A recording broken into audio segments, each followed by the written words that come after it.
Hello student, welcome back our YouTube channel science beta.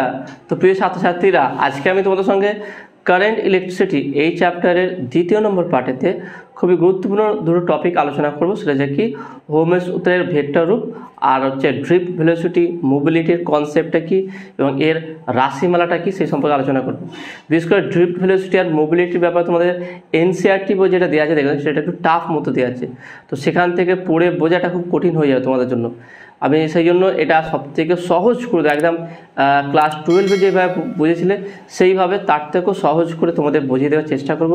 সেই জন্য আজকে ভিডিওটা স্কিপ না করে প্রথম থেকে একদম শেষ পর্যন্ত দেখবে। আর নতুন থাকলে অবশ্যই সায়েন্স বিটা চ্যানেল সাবস্ক্রাইব করবে এবং পাশে থাকা বেল আইকন প্রেস করবে। ভিডিওতে একটা লাইক দেবে আর বন্ধুদের সঙ্গে বেশি করে শেয়ার করবে। দেখো না, আমরা লাস্ট যেটা আলোচনা করেছিলাম এই চ্যাপ্টারে সেটা হচ্ছে কি যে ওহমের সূত্রটা V equal to I R, আর একটা ছিল কি R equal to rho L by A. Okay, rho L by এই দুটো জিনিস আমরা আলোচনা করেছিলাম ফার্স্ট পার্টেতে। আমি এই চ্যাপ্টারের বেসিক কনসেপ্টটা কি সেই বেসিক কনসেপ্টটা আলোচনা করেছিলাম, তারপরে এই দুটো জিনিস প্রমাণ করেছিলাম বা এই দুটো জিনিস আলোচনা করেছিলাম। যা দেখুনি অবশ্যই দেখে নেবে, লিঙ্ক এই ভিডিও ডিসক্রিপশন দেওয়া আছে। ওকে, পার্ট 1টা কিন্তু খুবই গুরুত্বপূর্ণ। আজকে যেটা আলোচনা সেটা হচ্ছে কি প্রথম যেটা আলোচনা করতে চাইছি সেটা হচ্ছে কি ওহমের ভেক্টর রূপটা কি দেখে নাও। খুবই সহজ আমরা বলতে পারি, দেখে নাও। তাহলে V equal to I R, আর R equal to rho L by A. তাহলে আর এর মান যদি এখানে বসিয়ে দিই তাহলে আমরা পাবো কি, তাহলে অতএব V equal to rho L by A into I. দেখে নাও, V equal to rho L by A into I. রোটা কি বললাম, রেজিস্টিভিটি। ওকে, রোটা কি হচ্ছে রেজিস্টিভিটি। রেজিস্টিভিটি কি পার্ট 1 এটা ডিসকাস করে দিয়েছে। তাহলে এবার দেখে নাও, যদি আই বা এখানে দেখে নাও আমি এটাকে একটু সাজিয়ে লিখছি, তাহলে বা ভি ইকুয়াল টু এলটা আছে তো একটা কাজ করছে, দেখে নাও ভি বাই এল করলাম equal to rho into I by A করলাম। আই বাই এ এখানে রাখলাম, এলটাকে নিচে রাখলাম। তাহলে কী হয়েছে দেখে নাও। এবার আমরা কি জানি ভি বাই এল এটা কি ইলেকট্রিক ফিল্ড ই, তাই না, এবং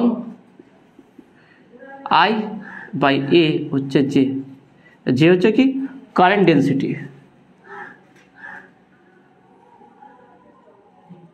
কারেন্ট ডেন্সিটি বা কারেন্ট পার ইউনিট এরিয়া। ওকে, কারেন্ট পার ইউনিট এরিয়াকে বলা কি কারেন্ট ডেন্সিটি। ওকে, আর এটা হচ্ছে কি ইলেকট্রিক বিভব বাই লেন্থ হচ্ছে কি ইলেকট্রিক ফিল্ড বা তড়িৎ ক্ষেত্র হয়। তাহলে যদি বসিয়ে দিই তাহলে কী পাবো দেখলাম, তাহলে বা ভি বাই এল হচ্ছে E equal to rho J. V equal to rho J. Okay, rho J বা এটাকে আমরা এইভাবে লিখতে পারি, তাহলে বা J equal to 1 by rho E.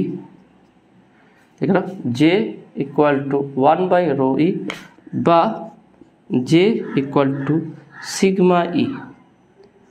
Rho equal to sigma E. যেহেতু কারেন্ট ডেন্সিটি ভেক্টর, ইলেকট্রিক ফিল্ডও ভেক্টর, তাহলে এখানে ভেক্টর সাইন আমরা দিতেই পারি। ওকে, তাহলে এটাকে তো J vector equal to sigma E vector. এইটাই হচ্ছে কি ওহমের সূত্রের ভেক্টর রূপ। যদি তোমাকে ওহমের সূত্রের ভেক্টর রূপটি চিহ্নিত করো তাহলে কী হবে, J equal to sigma E. যেটা কি, যেটা হচ্ছে কি current density, current per unit area.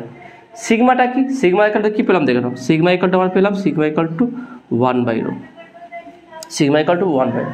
এই সিগমার নাম হচ্ছে কি কন্ডাক্টিভিটি। কন্ডাক্টিভিটি বা পরিবাহিতাঙ্ক। পরিবাহিতাঙ্ক। ওকে, যেটা সিগমা কি বলে পরিবাহিতাঙ্ক, আর রোটা কি বললাম রোধাঙ্ক, রেজিস্টিভিটি বা রোধাঙ্ক। রোধাঙ্ক বাড়লে রোধ বাড়ে, তাই না, রোধাঙ্ক বাড়লে রোধ বাড়ে, রোধ বাড়লে রোধাঙ্ক বাড়ে। রোধাঙ্ক আর রো পরস্পর কি সমানুপাতিক, দেখে না, আর রো পরস্পর কি সমানুপাতিক, সমান আছে।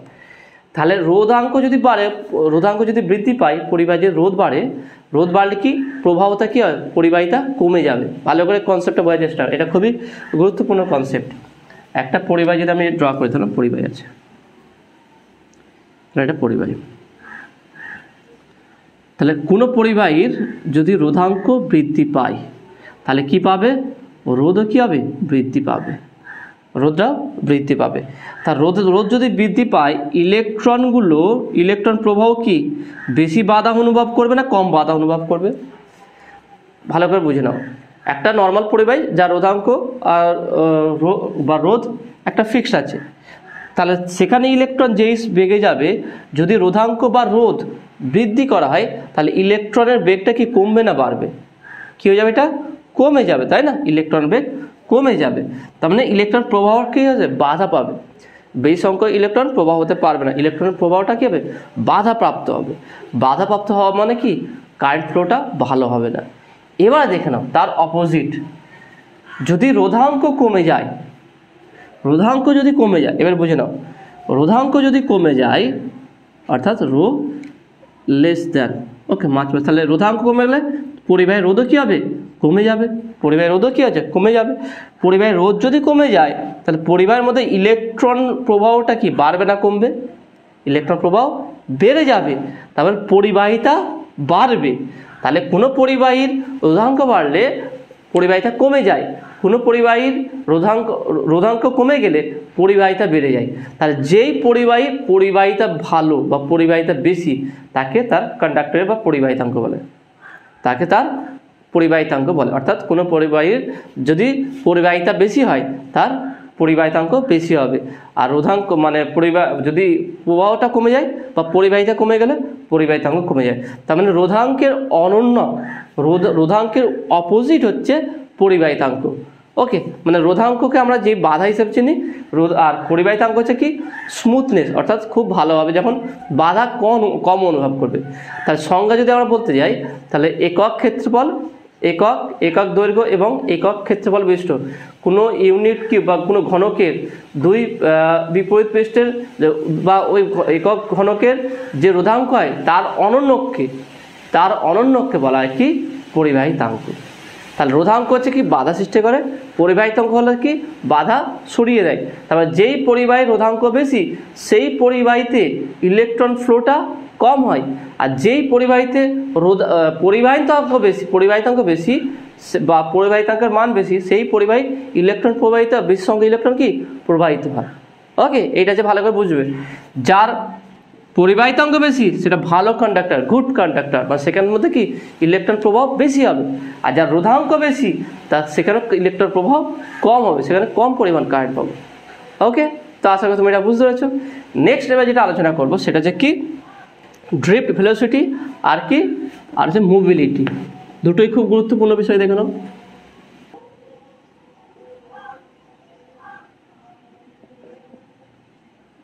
And mobility. দেখেন কোনো একটা পরিবাহী যদি থাকে, কোনো একটা পরিবাহীর দৈর্ঘ্য ধরলাম এল, এর দুই প্রান্তে বিভব প্রভেদ ধরলাম ভি, তাহলে কোনো মুক্ত ইলেকট্রন যে তড়িৎ ক্ষেত্র প্রয়োগ হবে সেটা কি E equal to V by L, তাই না? একটু আগে তো লিখলাম আমরা E equal to V by L. তাহলে কোনো একটা পরিবাহীতে কোনো পরিবাহীর এল দৈর্ঘ্য পরিবাহীর দুই প্রান্তে বিভব প্রভেদ যদি ভি হয়ে থাকে তাহলে সেই ইলেকট্রন সেখানে যে ইলেকট্রিক ফিল্ড থাকবে বা তড়িৎ ক্ষেত্র যে উৎপন্ন সেটা হচ্ছে কি E equal to V by L. Okay, এইটা এবার দেখো না, তাহলে ওই ইলেকট্রনটা যে বল অনুভব করবে, এই ইলেকট্রিক ফিল্ডের জন্য ইলেকট্রনটি যে বল অনুভব করবে, তাহলে এখানে একটা ইলেকট্রন আছে। ওকে, তাহলে এই ইলেকট্রনটি যে বল অনুভব করবে সেই বলটা কি, তাহলে সেই বলটা হচ্ছে F E, electric force equal to F equal to E into E. আমরা জানি বল হচ্ছে কি এফ কিউ ইন্টু ই, তাহলে এখানে ইলেকট্রন জানি ই ইন্টু ই। তাহলে এখানে যদি মানটা বসিয়ে দেখি আবার দেখো, তাহলে অতএব E equal to E V by L, তাই না? E equal to E V by L. এবার দেখো ইলেকট্রন যদি প্রবাহিত হচ্ছে তাহলে তার উপরে বল প্রযুক্ত হচ্ছে, সেই বলটা ই, তাহলে এখানে বলতে কি আবার বল equal to F equal to M A. যদি এ পরিমাণ ত্বরণ সৃষ্টি হয়, এ পরিমাণ যদি ত্বরণ সৃষ্টি হয় যদি ইলেকট্রনের উপরে, তাহলে আমরা বলতে পারি কি F equal to M E. তাহলে এই দুটোকে ইকুয়াল করবো, তাহলে অত F M A equal to E E, বা এটাকে বলতে পারি কি ইভি বাই এল, তাহলে বা এ ইকুয়াল টু বলতে পারি ইভি বাই এম এল। তাহলে এই পরিমাণ ত্বরণ সৃষ্টি হবে ইলেকট্রনের মধ্যে। ভালো করে বুঝে নাও, এটা খুবই গুরুত্বপূর্ণ কনসেপ্ট, কিন্তু কোনো এক জায়গায় যদি মিস হয়ে যায় তাহলে পুরো ব্যাপারটাই তুমি ভুল বুঝে ফেলবে। আমি বলতে চাইছি কি, যদি কোনো মুক্ত ইলেকট্রন যে এল দৈর্ঘ্যের পরিবারের মধ্য দিয়ে প্রবাহিত হয় এবং তার দুই প্রান্তে যদি ভি প্রভাব প্রয়োগ করা হয়, সেখানে একটা ইলেকট্রিক ফিল্ড উৎপন্ন হবে। সেই ইলেকট্রিক ফিল্ড হচ্ছে E equal to V by L. Okay, তাহলে এই ইলেকট্রিক ফিল্ডের জন্য ইলেকট্রনের উপরে এই ইলেকট্রিক ফিল্ড প্রয়োগ হলে ইলেকট্রনের উপর যে বল প্রযুক্ত হবে সেই বলটা হচ্ছে কি এফ ইকুয়াল টু ই। ওকে, তাহলে এই বল ইকুয়াল টু, তাহলে যদি মানটা বসে দেয় E equal to E V by L. Okay, এখানে ই বসা ই ভি বাই এল হয়ে যাবে। এবার দেখুন ইলেকট্রনের উপরে বল প্রযুক্ত হচ্ছে, তাহলে ইলেকট্রনটা গতিশীল হবে। তার সেই বলটা ইলেকট্রন একটা নিজস্ব ভর আছে, তার সে একটা ত্বরণ নিয়ে যাবে, সেই বলটা হচ্ছে কি F equal to M E. তাহলে বলতে পারি কি আবার F E equal to M A, তাহলে M A equal to E equal to E V A by L, তার মানে A equal to E V by M L. তাহলে এই ত্বরণ নিয়ে ইলেকট্রনটি কী হবে, গতিশীল হবে। ভালো করে বুঝে নাও, এই ত্বরণ নিয়ে ইলেকট্রনটি গতিশীল হবে। কিন্তু আমরা তো পড়েছিলাম যে কারেন্ট ইলেকট্রিসিটিতে ইলেকট্রনের মধ্যে কোনো ত্বরণ সৃষ্টি হয় না, তাই না? দুটো জিনিস মনে রাখবে, যদি কোনো ইলেকট্রন স্থির থাকে সেখানে ইলেকট্রিক ফিল্ড তৈরি হয়, আর কোনো ইলেকট্রন যদি কনস্ট্যান্ট একটা সমবেগে যদি গতিশীল হয় সেখানে কারেন্ট উৎপন্ন হবে। আর যদি কোনো ইলেকট্রন ত্বরণে গতিশীল হয় সেখানে কী হবে, ইলেকট্রোম্যাগনেটিক ওয়েভ তৈরি হবে। কিন্তু এখানটা তাহলে আমরা পরিবারের মধ্যে আছি, তাহলে এখান থেকে কারেন্ট পাই আমরা, তাহলে কারেন্ট পেলে নিশ্চয় তাহলে ইলেকট্রন একটা কনস্ট্যান্ট বেগে বা সমবেগে গতিশীল হবে। কিন্তু এখানে আমরা কী বের করলাম, ত্বরণ বের করলাম, তাই না? তাহলে অ্যাকচুয়ালি ত্বরণ পাওয়া যায় না। ইলেকট্রন যে পরিবারের ভিতরে যে ইলেকট্রন গতিশীল অবস্থা থাকে সেখানে কিন্তু আমরা ত্বরণ পাই না। ওকে, ত্বরণ উৎপন্ন হয় না। তাহলে এই ত্বরণের গল্পটা কি, তাহলে ত্বরণের অ্যাকচুয়ালি কি, মানে এখানে আমরা ক্যালকুলেশনতে বলতে পারি কি, এই বল প্রযুক্ত হলে ইলেকট্রনের বেগ বৃদ্ধি হবে, বেগ বৃদ্ধি পেলে যে ত্বরণ উৎপন্ন হচ্ছে, তাই না? ত্বরণটা পাবো আমরা। কিন্তু প্র্যাকটিক্যালি দেখা যায় যে কখনো ইলেকট্রনের বেগ বৃদ্ধি পায় না বা বেগ খুব একটা বাড়ে না, ত্বরণ সৃষ্টি হয় না। কেন সৃষ্টি হয় না দেখে নাও, কারণ বলছি দেখে নাও। কারণ হচ্ছে যখনই ইলেকট্রন মুভ করে এখানে কি অনেক বড় বড় কি থাকে, আয়ন থাকে, তাই না? অনেক বড় বড় আয়ন থাকে। তাহলে ইলেকট্রন যখন গতিশীল হয় তখন সেই আয়নের বাধা অতিক্রম করে তার সঙ্গে সংঘর্ষ করে সামনের দিকে এগোতে হয়। তাহলে এইগুলো হচ্ছে বাধা। ওকে, তাহলে একটা পরিবারের মধ্যে ভালো করে ইমাজিন করার চেষ্টা করো, বারবার বল, তুমি ইমাজিন করার চেষ্টা করো একটা টানেল আছে বা একটা বড় পাইপের মধ্যে পরিবাহী আছে, তুমি ভাবো। ওকে ওকে, তুমি অ্যাজ এ ইলেকট্রন তুমি মুভ করছো, ওকে, খুব স্পিডে যাচ্ছ, তোমার একটা ফোর্স অ্যাপ্লাই করা আছে এফি ফোর্স অ্যাপ্লাই করা আছে তোমার উপর, সেই বেগের ফলে বা একটা এনার্জি দেওয়া আছে, সেই এনার্জি নিয়ে তুমি দৌড়াচ্ছ। যাওয়ার সময় অনেক বড় বড় পাহাড় দেখতে পাচ্ছ, বড় বড় পাহাড় মিনস আয়নস আছে এই পরিবাহীর ভিতরে। তা সেই আয়নের সঙ্গে যখন সংঘর্ষ হয় তখন তার বেগ কি হ্রাস পেতে থাকে। এবার আর একটা বিষয় হচ্ছে, তাহলে ইলেকট্রনের বেগ যত বৃদ্ধি পাবে তত এই আয়নসগুলো দ্বারা বাধা দিতে হবে, বাধাটা বৃদ্ধি পাবে। আমরা বলতে পারি বাধাজনিত বল, বাধাজনিত বল সমানুপাতিক ভি, ভি হলো ইলেকট্রনের বেগ, ইলেকট্রনের বেগ। কনসেপ্টটা ভালো করে জেনে নাও বা বুঝে নাও, এখান থেকে ড্রিফট ভেলোসিটির কনসেপ্টটা এসছে অ্যাকচুয়ালি। তাহলে আমি কি বললাম, নর্মালি কি হচ্ছে দেখে নাও, ভালো করে এর সঙ্গে কম্পেয়ার করো। নর্মালি যখন একটা ইলেকট্রন প্রবাহিত হচ্ছে, নর্মালি একটা আয়ন থাকে, ওকে, আয়নের সঙ্গে বড় বড় আয়নের সঙ্গে ধাক্কা করে, এটা ভিতরে অ্যাকচুয়ালি হয় কি, যখনই বাইরে থেকে আমি ইলেকট্রিক ফিল্ড প্রয়োগ করে দিই তখন ইলেকট্রন এর বেগটা বৃদ্ধি পেয়ে যায়। এর বেগ বৃদ্ধি হওয়ার কারণে সে বেশি গতিশীল হবে এবং তার ফলে ইলেকট্রনের যে বিপরীত দিকে যে বাধা বল প্রয়োগ করা হয় সেই বাধা বলটাও বাড়বে। তার মানে বাধা বল, বাধাজনিত বলটা যেটা আয়ন্স বড় বড় আয়ন্সগুলো দেয়, সেই বাধা বলটা বাড়বে কার রেসপেক্টে, ইলেকট্রনের বেগের রেসপেক্টে। অর্থাৎ একটি ইলেকট্রনের বেগ যত বাড়বে তত বাধাজনিত বল বাড়বে। তার মানে বাধাজনিত বল প্রপোর্শনাল টু ভি। তার মানে বলতে পারি কি, বাধাজনিত বল এফ ইকুয়াল টু বা স্মল আর দিলাম resistive force equal to KV. Okay, KV এটা হয়ে যায়। তাহলে আমরা বুঝতে পারলাম এটা কি, তাহলে বাধাজনিত বল হচ্ছে কি কার সঙ্গে সমান হবে, ইলেকট্রনের বেগের সঙ্গে সমানুপাতিক হবে। বেগ যেই হারে বাড়বে বাধাজনিত বলও সেই হারে বাড়বে এবং বাড়তে বাড়তে এই বাধাজনিত বল বাড়তে বাড়তে যখন ইলেকট্রিক ফিল্ডের যে ইলেকট্রিক ফোর্স বা ইলেকট্রিক ফিল্ডের জন্য যে বল হচ্ছে, অর্থাৎ এফ ই ইকুয়াল টু ই হয়ে যাচ্ছে। ভালো করে দেখে নাও, ভালো করে দেখে নাও, ভালো করে বুঝে নাও এটা। তাহলে যখন এই বাধাজনিত বল, এই যে বলটা বাধা দিচ্ছে সেই বলটা এবং ইলেকট্রনের উপর যে বল প্রযুক্ত হচ্ছে সেই বলটা পরস্পর ইকুয়াল হয়ে যাবে, তখন ইলেকট্রনের আর বেগ বৃদ্ধি পাবে না। তখন ইলেকট্রন একটা সমান বেগ, একটা সমবেগে চলবে, এবং এই সমবেগটাকে বলা হয় কি ড্রিফট ভেলোসিটি। এই সমবেগটা বলা হয় কি ড্রিফট ভেলোসিটি।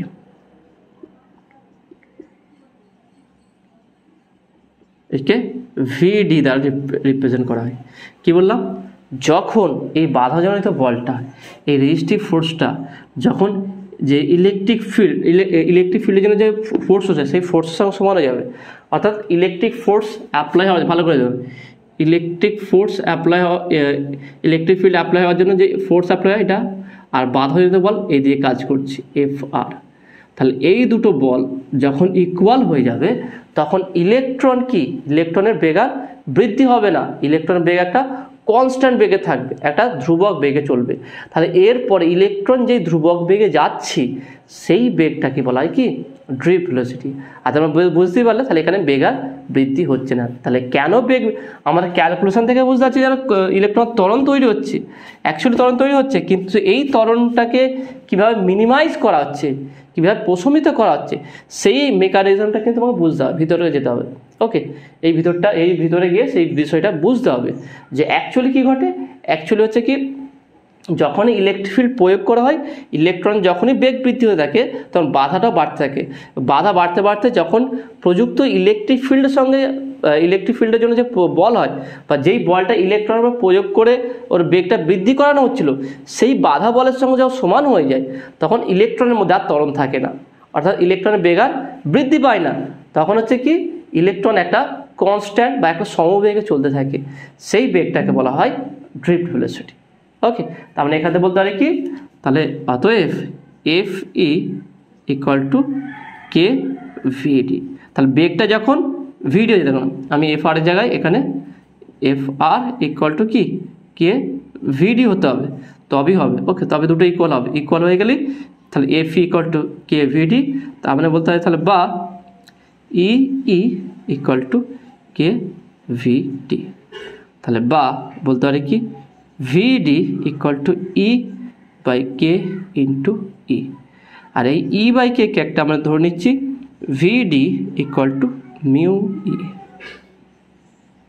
ব্যাস, নতুন একটা রাশি চলে আসলো, দেখে না, নতুন একটা আমরা নিয়ে লিখলাম। দেখেন এই কনসেপ্টটা কিন্তু খুবই গুরুত্বপূর্ণ, এটা তোমাকে অন্যান্য অঙ্ক সমাধান করতে অনেক কাজে লাগাবে। সেই জন্য এই কনসেপ্টটা ভালো করে বুঝবে আর খাতায় সুন্দর করে লিখবে। তাহলে দেখে নাও, তাহলে আমরা কি পেলাম, V D equal to mu E. Mu equal to কী পেলাম, ই বাই কে। এই মিউটাকে বলা হয় কি মোবিলিটি বা সচলতা।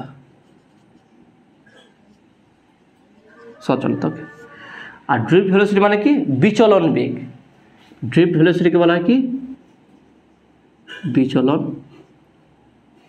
বেগ।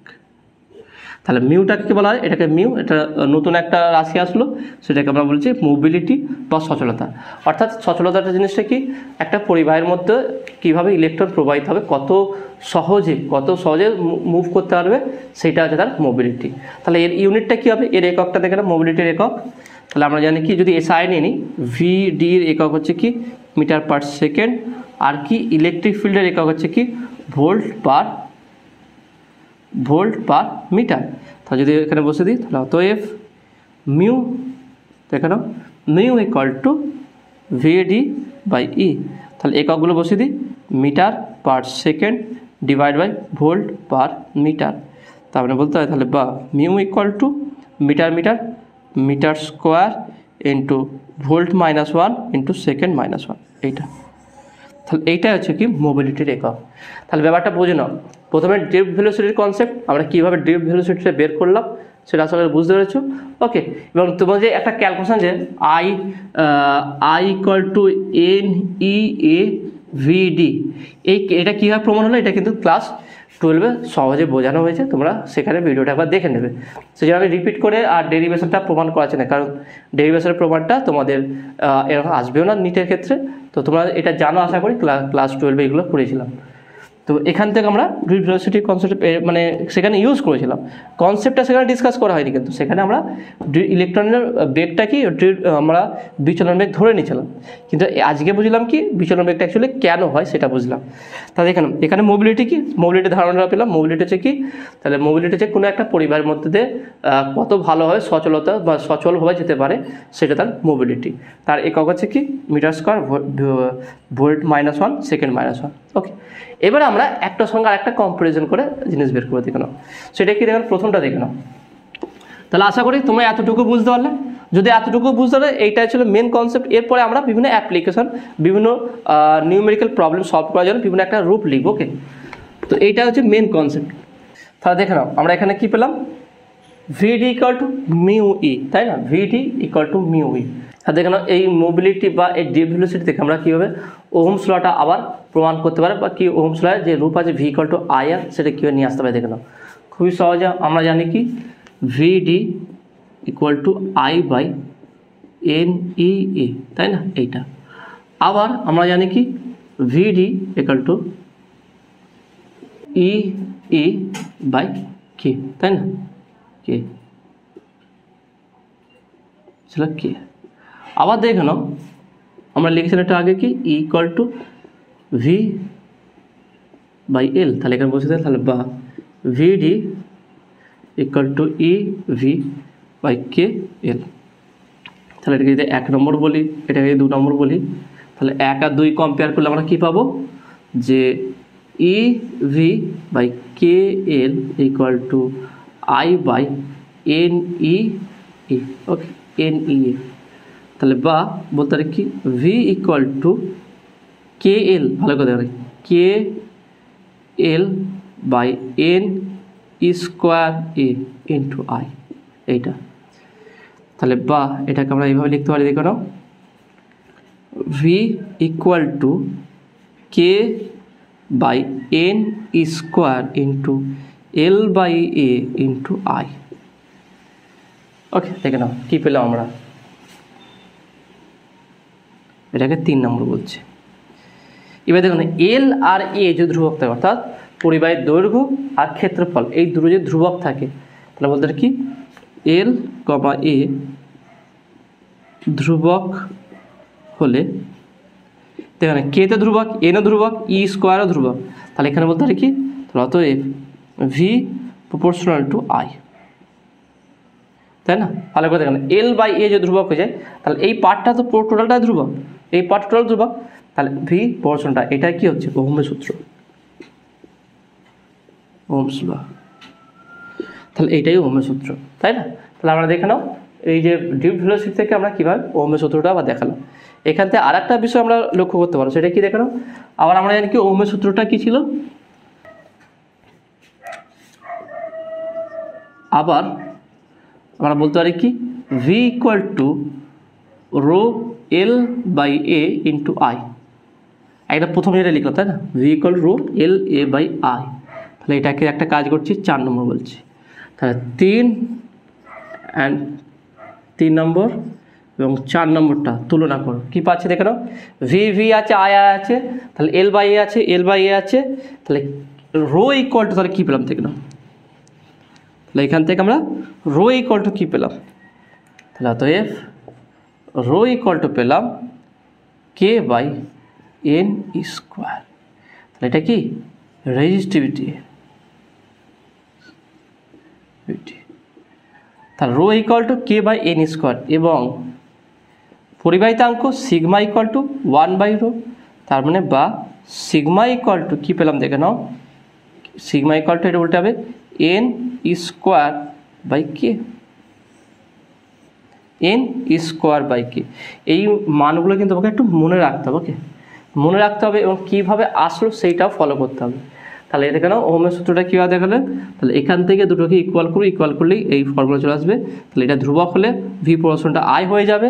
এবার দেখুন আমরা যদি ওহমের যে বেসিক যে সূত্রটা ছিল সেখানে তার সঙ্গে যদি এটা কম্পেয়ার করি, তাহলে কম্পেয়ার করলে পাবো কি rho equal to K by N square, অর্থাৎ কোনো পরিবাহের রোধাঙ্ক বা resistivity K by N square সমান হচ্ছে আর কি তার অপোজিট পরিবাহিতাঙ্ক এন স্কোয়ার বাই কি হবে। ওকে, তো আশা করি তুমি এটা বুঝতে পেরেছো। নেক্সট এবার যেটা আলোচনা করছে হচ্ছে কি ওহমস লয়ের লিমিটেশন বা সীমাবদ্ধতা কি, ওহমের সূত্রের সীমাবদ্ধতা কি। আমরা জানি কি যেই সমস্ত পরিবাহী যেই সমস্ত পদার্থ ওহমের সূত্র মেনে চলে, ওকে, তাদের ওহমীয় পরিবাহী বলা হয়। ওহমের সূত্র মেনে চলে মানে অর্থাৎ যদি আমরা ভি ভার্সেস আই লেখচিত্র অঙ্কন করি সেটা মূল বিন্দুগামী, অর্থাৎ ভি প্রপোর্শনাল টু আই ছিল তো, যেমন কি ওয়াই বা এক্স প্রপোর্শনাল টু বা ওয়াই প্রপোর্শনাল টু বলতে পারি কি Y proportional to X, I proportional to V, এটার সঙ্গে। ওকে, তাহলে বলতে পারি তাহলে মূল বিন্দুগামী সরলরেখা, অর্থাৎ যে সমস্ত পরিবাহী বা যে সমস্ত পদার্থের বিভব প্রভেদ এবং দুই প্রান্তের বিভব প্রভেদ লাগে কারেন্ট এবং বিভব প্রভেদ যদি মেজারমেন্ট করা হয় সেটা যদি মূল বিন্দুগামী সরলরেখা হয় সেটা হচ্ছে কি ওহমীয় পরিবাহী, বা সেই পদার্থগুলোকে পরিবাহী বলা হয়, বা সেই পদার্থ হচ্ছে কি ওহমের সূত্র মেনে চলে। আমরা যত পরিবাহী দেখি অধিকাংশ পদার্থই ওহমের সূত্র মেনে চলে, যার মধ্যে কারেন্ট প্রবাহিত। ওকে, অধিকাংশ পরিবাহী ওহমের সূত্র মেনে চলে। ওকে, কিন্তু কিছু কিছু পদার্থ আছে যেগুলো ওহমের সূত্র মেনে চলে না। যেমন সবথেকে বড় উদাহরণ হচ্ছে কি সেমিকন্ডাক্টর, অর্ধপরিবাহী কিন্তু এরা ওহমের সূত্র মেনে চলে না, এরা অওহমীয় পরিবাহী। এদের মধ্যে কারেন্ট প্রবাহিত হয় কিন্তু এদের কারেন্ট বা ভিআই ক্যারেক্টারিস্টিক কার্ভটা অর্থাৎ আইভি যে লেখচিত্রটা সেটা কিন্তু মূল বিন্দুগামী হয় না। তাহলে যদি সরলরেখা না হয়, মূল বিন্দুগামী সরলরেখা না হয়, তাহলে সেটা কখনো ওহমীয় পরিবাহী নয়। ওকে, তাহলে তার কেমন লেখচিত্র হয় কি, যেমন আমরা যদি ডায়োডের কথা দেখি, পিএন জাংশন ডায়োডের ক্ষেত্রে দেখুন,